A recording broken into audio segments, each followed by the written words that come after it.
Hello everyone. पिछले video में मैंने आपको ट्रांजिस्टर के बारे में बताया था कि ट्रांजिस्टर की परिभाषा क्या होती है, ट्रांजिस्टर कितने प्रकार के होते हैं, एनपीएन और पीएनपी ट्रांजिस्टर्स के सिंबल बताए, उसके ब्लॉक डायग्राम बताए थे आपको, उसके साथ साथ फ़िल्टर परिपथ के बारे में बताया था। और आज की क्लास में वापस अपन बेसिक इलेक्ट्रॉनिक्स का जो पार्ट 5 है उसे स्टार्ट करते हैं। तो आज की वीडियो स्टार्ट करने ट्रांजिस्टर बायसिंग कि ट्रांजिस्टर बायसिंग क्या होती है। ट्रांजिस्टर के प्रचालन के लिए उसके संयोजक सिरों पर नियत मान की डीसी वोल्टेज प्रदान करना ट्रांजिस्टर बायसिंग कहलाता है। कि ट्रांजिस्टर बायसिंग क्या होती है कि ट्रांजिस्टर होता है उसको स्टार्ट करने के लिए या उसको प्रचालित करने के लिए उसके जो संयोजक सिरे होते हैं उस पर नियत मान की डीसी वोल्टेज को प्रदान करना ट्रांजिस्टर बायसिंग कहलाती है।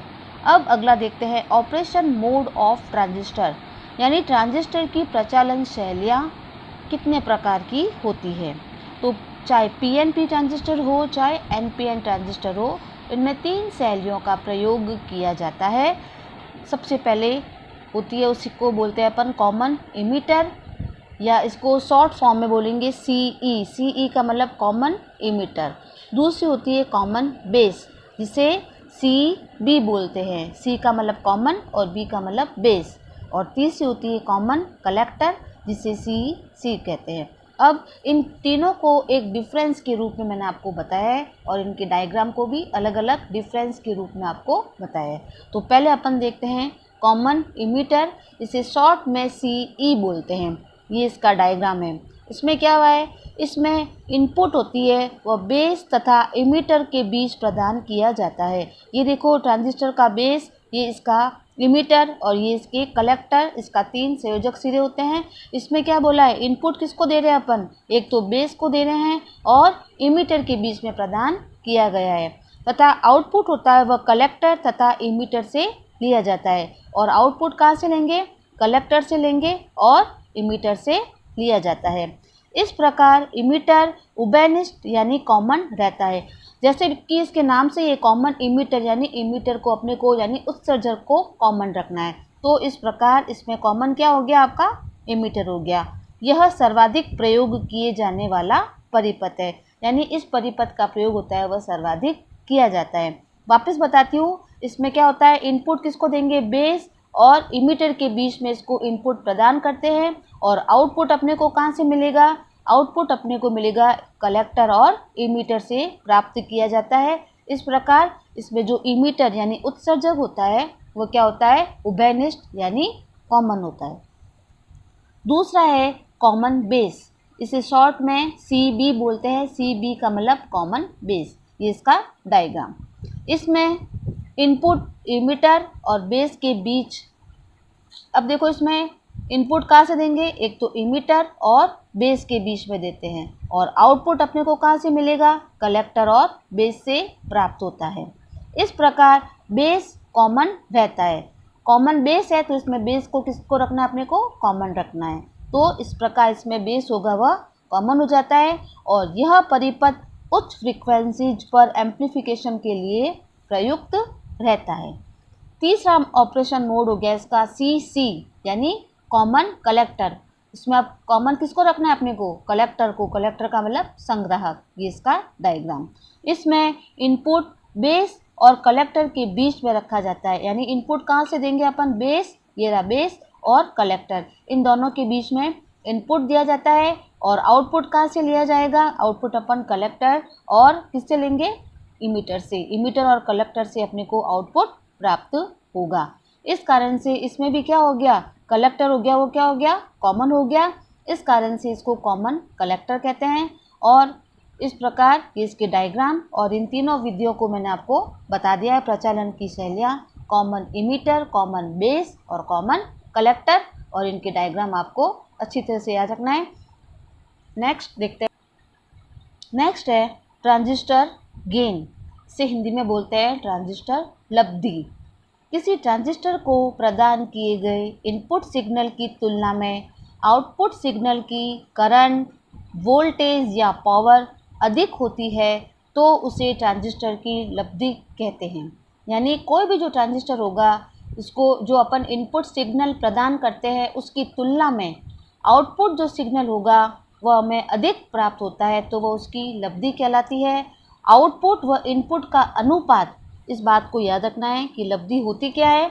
आउटपुट और इनपुट का जो अनुपात होता है उसे ट्रांजिस्टर की लब्धि या ट्रांजिस्टर गेन कहते हैं। अब सबसे पहला देखते हैं current gain alpha.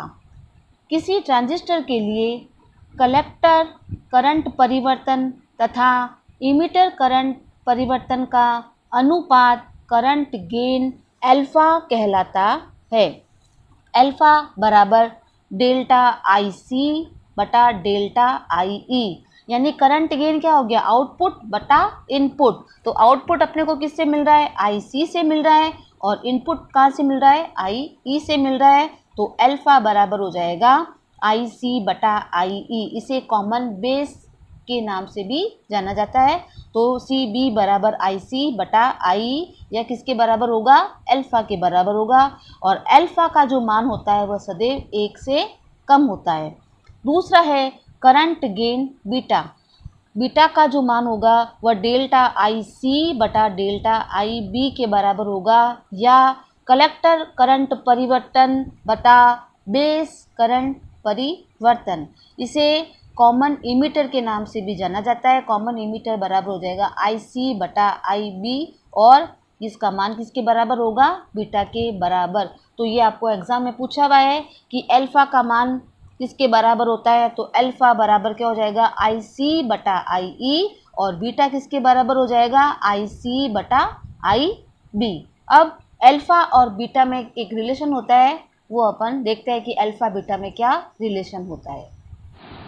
Alpha beta का रिलेशन देखते हैं कि अल्फा और बीटा में आपस में क्या संबंध होता है।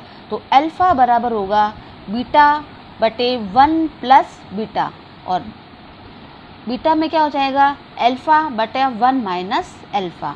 तो ये आपके इम्पॉर्टेंट है, एग्जाम में आपको पूछा हुआ है अल्फा और बीटा के बीच में क्या रिलेशन होता है। वापस बता रही हूँ, अल्फा का मान होगा वो होगा बीटा अपॉन 1 प्लस बीटा के बराबर, और बीटा का मान क्या हो जाएगा, अल्फा बटे 1 माइनस अल्फा। और अल्फा और बीटा किस रूप में होते हैं वो मैंने आपको अभी पिछले बताया है कि अल्फा और बीटा को किस सूत्र के रूप में अपन प्रदर्शित करते हैं। तो ये एग्ज़ाम में पूछने लायक है, तो आप इनको अच्छी तरह से देखना। अब ट्रांजिस्टर तो आपने देखा है, एनपीएन और पीएनपी ट्रांजिस्टर। उसके अलावा विशेष प्रकार के कुछ और ट्रांजिस्टर का प्रयोग किया जाता है, उसके बारे में देखते हैं। तो विशेष ट्रांजिस्टर, पीएनपी और एनपीएन ट्रांजिस्टर के अतिरिक्त कुछ अन्य प्रकार के ट्रांजिस्टर भी बनाए जाते हैं जो इलेक्ट्रॉनिक परिपथ में विशेष कार्य करने हेतु संपन्न करते हैं, जो निम्नलिखित होते हैं। सबसे पहला है अपना यूजेटी।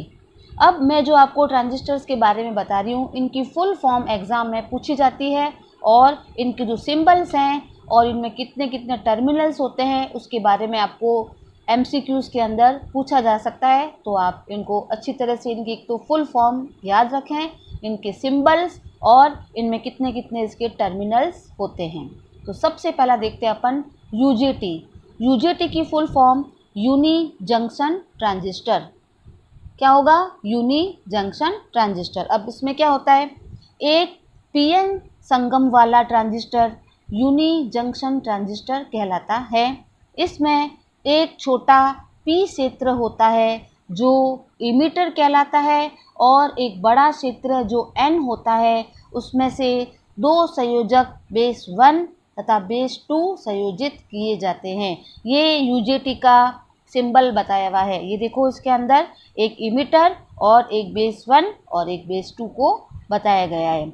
यह ट्रांजिस्टर निम्न फ्रीक्वेंसी ऑसिलेटर के रूप में टाइमर परिपथों में प्रयोग होता है। तो यूजेटी की full form uni junction transistor, और ये होता क्या है, यह एक पीएन संगम वाला ट्रांजिस्टर होता है, इस कारण से इसे यूनी जंक्शन ट्रांजिस्टर बोलते हैं। इसमें क्या होता है, एक छोटा क्षेत्र होता है जो पी होता है, उसे इमीटर बोलते हैं, और एक बड़ा क्षेत्र जो एन होगा उसमें से दो संयोजक सिरे निकलते हैं, एक होता है बेस 1 और दूसरा कौन सा हो जाएगा इसका, बेस 2।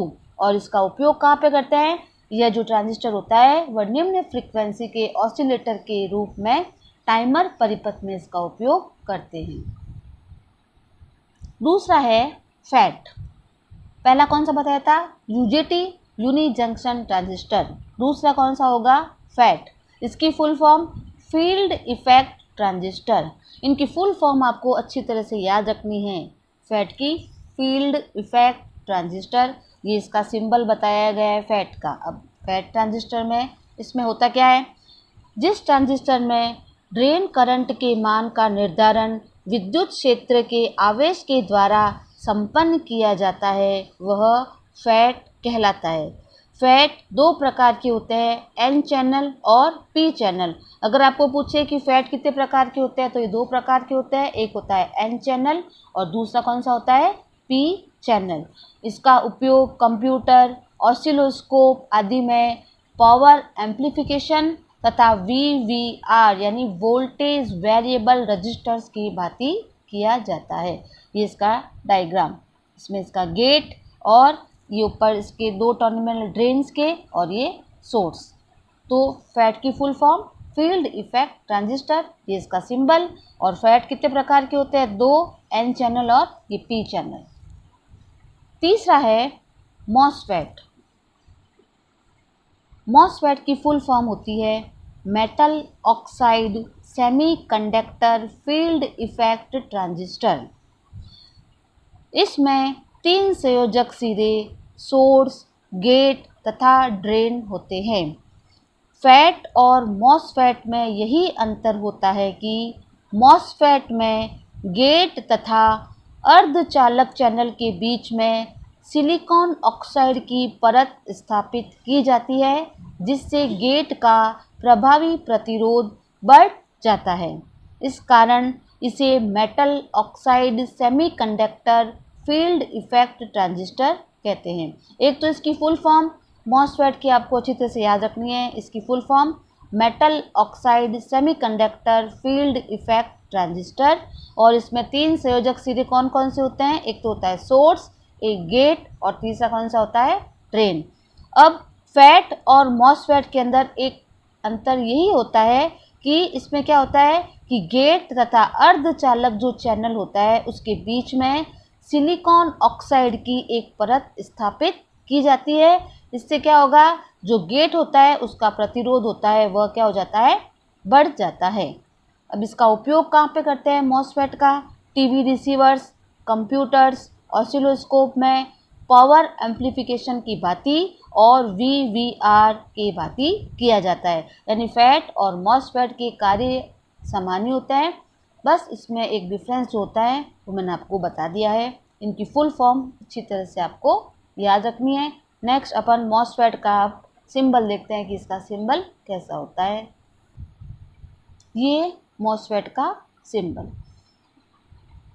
टेक एजुकेशन के शॉर्ट्स भी मैंने यूट्यूब के ऊपर डाले हुए हैं, तो आप उन शॉर्ट्स को देखो, उसमें मॉसफेट की फुल फॉर्म के बारे में दिखाया हुआ है। और उसके साथ साथ जो ITI इलेक्ट्रीशियन सेकेंड ईयर है उसके काफ़ी MCQs मैंने डाले हुए हैं शॉर्ट्स के रूप में, तो उन शॉर्ट्स को भी आप देखो और उसमें कमेंट करके आंसर भी आप खुद बताओ कि इसका आंसर क्या हो सकता है। जो मैंने आपको पढ़ाया है उसी में से ही मैं उसके क्वेश्चन बना रही हूँ। तो एक एक क्वेश्चंस को शॉर्ट्स के रूप में डाला हुआ है टेक एजुकेशन में, तो आप उन टेक एजुकेशन में जाके उन शॉर्ट्स को देखो और उनको लाइक करो, और साथ साथ में जो सब्सक्राइब जिन्होंने नहीं किया है वो इस चैनल को सब्सक्राइब भी करें। चौथा है SCR। SCR की फुल फॉर्म ये एग्ज़ाम में काफ़ी बार पूछा हुआ है। SCR की फुल फॉर्म, सारी जो ट्रांजिस्टर है इनकी फुल फॉर्म बहुत ही इम्पोर्टेंट है। आपको बार बार यही कह रही हूँ, उनकी फुल फॉर्म के ऊपर आप ज़्यादा फोकस रखें और इनके जो सिंबल और इसमें कितने कितने टर्मिनल्स होते हैं इन बात को आप अच्छी तरह से एक नोट करके रखो। ये आपको मैं जो नोट्स बता रही हूँ, ये आपको जो थ्योरी के बेसिक इलेक्ट्रॉनिक्स का जो चैप्टर बता रही हूँ, इसको आप नोट्स के रूप में भी अपनी कॉपी में नोट करो, क्योंकि मेरे नोट्स बनाने का उद्देश्य यही है कि स्टूडेंट्स हैं उनको याद दिया जा सकता है। तो इस वीडियो के द्वारा अपने आप जो भी थ्योरी का आपके रजिस्टर है उसमें रजिस्टर में आप उनको नोट करो। ITI के साथ साथ में यदि आप कोई भी अदर कंपटीशन का एग्ज़ाम भी दोगे तो आपके ये नोट्स है वो उसमें बहुत हेल्पफुल रहेंगे। तो आप इनको नोट्स के रूप में लिखें, क्योंकि टेक्निकल लैंग्वेज होती है वो कभी भी देखकर याद नहीं होगी। जब तक आप इसे लिखोगे नहीं, उसके डायग्राम को अपने हाथ से नहीं बनाओगे, तब तक आपको याद नहीं रहेगा। इसलिए आप इनको बार बार देखो, उसके साथ साथ में लिखो और साथ साथ में उसका रिवाइज भी करो। तो SCR की full form silicon controlled rectifier. इसमें क्या होता है, एक PN संगम होता है, उसमें एक PNP ट्रांजिस्टर संयुक्त किया हुआ होता है। इस प्रकार इसमें कुल 3 PN संगम होते हैं और इसमें 3 संयोजक सिरे कैथोड, गेट और एनोड होते हैं। ये देखो इसका सिंबल, कैथोड, गेट और एनोड। इसके साथ में क्या होता है, इसका जो SCR होता है इसका एक दूसरा नाम होता है, इसे थायरिस्टर भी कहते हैं। तो ये भी आपको याद रखना है कि SCR का दूसरा नाम क्या होता है। तो SCR को थायरिस्टर के नाम से भी जाना जाता है। और SCR का उपयोग कहाँ पे करते हैं, रेक्टिफिकेशन हेतु बैटरी चार्जर में, रेक्टिफिकेशन हेतु इसका उपयोग बैटरी चार्जर में किया जाएगा और गति नियंत्रण प्रणाली में तथा इन्वर्टर्स वगैरह में इनका SCR का उपयोग किया जाता है। और ये देखो इसके अंदर मैंने बताया इसमें क्या होता है, ये PNP ट्रांजिस्टर बताइए, देखो PNP ट्रांजिस्टर और ये यहाँ पे क्या हो गया इसका PN संगम, ठीक है ना। इसमें लिखा हुआ है देखो, एक PNP ट्रांजिस्टर संयुक्त होता है तो ये हो गया PNP ट्रांजिस्टर और क्या हो गया इसमें एक PN संगम होता है, ये इसका एक PN संगम हो गया। तो SCR की फुल फॉर्म आप सोचोगे कि मैडम बार बार हमने को ये एक ही चीज़ कह दी कि इनकी फुल फॉर्म ये फुल फॉर्म आपके इम्पोर्टेंट है, इसलिए आपको मैं बार बार इनको याद रखने के लिए इसको बार बार आपको फोकस करवा रही हूँ कि इनको अच्छी तरह से इनकी फुल फॉर्म याद रखो, इसकी सिंबल और फुल फॉर्म और इनका यूज़ तथा इनमें कितने प्रकार के टर्मिनल्स प्रयुक्त होते हैं। अगला है डाइक। दोनों दिशाओं में कार्य करने वाला विशेष प्रकार का डायोड डाइक कहलाता है। सामान्य अवस्था में यह दोनों दिशाओं में रिवर्स बायस अवस्था में होता है और किसी भी दिशा चाहे फॉरवर्ड हो या रिवर्स बायस में वोल्टेज का मान होगा निर्धारित वोल्टेज से अधिक हो जाता है, तब यह कार्य करना प्रारंभ कर देता है। इसका उपयोग ऑटो वाहनों में डिपर प्रणाली में इसका प्रयोग होता है और दूसरा विद्युत मोटर की गति नियंत्रण प्रणाली में। ये इस डायक का सिंबल बताया है। तो डायक क्या होता है, दोनों दिशाओं में कार्य करने वाले विशेष प्रकार के डायोड को डाइक कहते हैं और यह सामान्य अवस्था में दोनों दिशाओं में फॉरवर्ड स्थिति में ही रहता है और यदि किसी भी दिशा चाहे फॉरवर्ड हो चाहे रिवर्स में यदि वोल्टेज का मान होता है निर्धारित वोल्टेज से अधिक हो जाता है, तब यह कार्य करता है। और इसका उपयोग कहाँ पे करते हैं, ऑटो वाहनों की डिपर प्रणाली में और विद्युत मोटर की गति नियंत्रण प्रणाली में। नेक्स्ट है ट्राइक। यह समानांतर क्रम में संयोजित 2 SCR के तुल्य होता है। इसमें एक गेट तथा 2 मेन टर्मिनल होते हैं। इसका उपयोग डिजिटल परिपथ में होता है। ये देखो इसका सिंबल, इसमें क्या होता है, 2 समानांतर क्रम में संयोजित SCR, ये 2 SCR समानांतर क्रम में संयोजित है और इसमें इसका एक सिरा तो कौन सा होता है, ये गेट और 2 मेन टर्मिनल होते हैं जिसे MT1 और MT2 कहते हैं। MT का मतलब मेन टर्मिनल, 1 का मतलब 1 और MT2 का मतलब ये दूसरा मेन टर्मिनल। इसका उपयोग कहाँ पे करेंगे, डिजिटल सर्किट्स में इसका उपयोग किया जाता है। लास्ट है आपका IC। डायोड, ट्रांजिस्टर, रेजिस्टेंस युक्त तथा कैपेसिटर युक्त एक इलेक्ट्रॉनिक परिपथ को छोटे अर्धचालक चिप पर बनाया जा सकता है जो IC या इंटीग्रेटेड सर्किट कहलाता है। यानी IC की फुल फॉर्म क्या होगी, इंटीग्रेटेड सर्किट। और इंटीग्रेटेड सर्किट होता क्या है कि इसमें क्या होगा, डायोड, ट्रांजिस्टर, रेजिस्टेंस तथा कैपेसिटर होते हैं।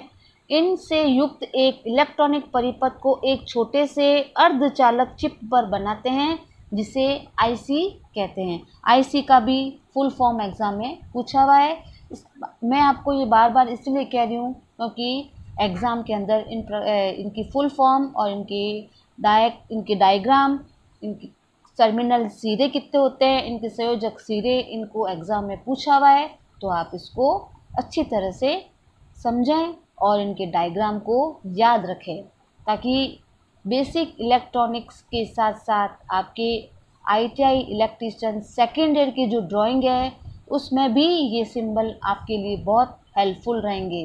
तो एक साथ आपके दो चीज़ें कवर हो रही है, एक तो हो रहा है आपका थ्योरी का चैप्टर और plus ITI electrician second year है जो आपके इलेक्ट्रिकल बेस पर ही है। तो उसमें भी आपके ये इलेक्ट्रिकल और इलेक्ट्रॉनिक सिंबल के क्वेश्चन आते हैं। तो आप इनको अच्छी तरह से, अगर ये नोट्स आप ढंग से पढ़ोगे तो आप सिंबल्स को भी अच्छी तरह से याद रख पाओगे और इन नोट्स को आप कॉपी में भी नोट करें ताकि आईटीआई के साथ साथ दूसरे एग्ज़ाम में भी ये आपके लिए बहुत हेल्पफुल सहायक हो। तो आज की क्लास यहीं पे समाप्त करती हूँ। Thank you.